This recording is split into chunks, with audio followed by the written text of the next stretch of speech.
Today we are going to make this beautiful gluten-free sourdough bread. The first thing you'll want to do is combine about 15 grams of psyllium husk with 2 cups of warm water and just let it sit for a few minutes and it'll gel up. Now you'll combine all of your dry ingredients, including 200 grams of brown or white rice flour, 200 grams of tapioca flour, 100 grams of sorghum or oat flour, 100 grams of potato starch, 300 grams of sugar, and 1 teaspoon of kosher salt. Give it a whisk and set it aside. Now you're going to want to measure out your gluten-free sourdough starter. You'll need about 300 grams. If you don't have a gluten-free sourdough starter, you can create one. There's information on my blog on how to create your very own starter.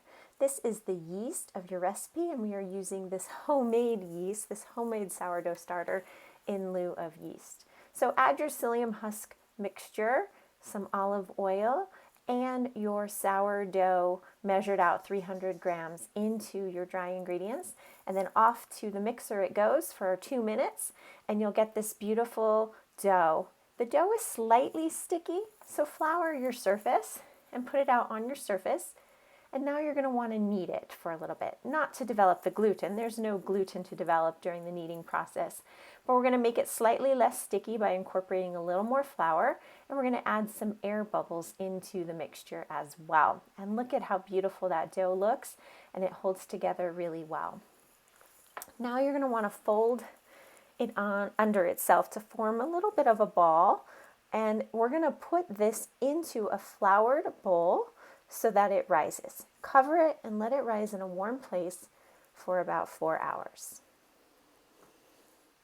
The next thing you're going to want to do is heat your Dutch oven and then put the dough inside the Dutch oven. Okay? And then before you bake the bread, you're going to want to carefully score the top. This is going to allow the bread to expand and create beautiful ridges in the bread. I put an S in here so you know it's sourdough. Cover your Dutch oven and bake it on 425 degrees Fahrenheit for 35 minutes.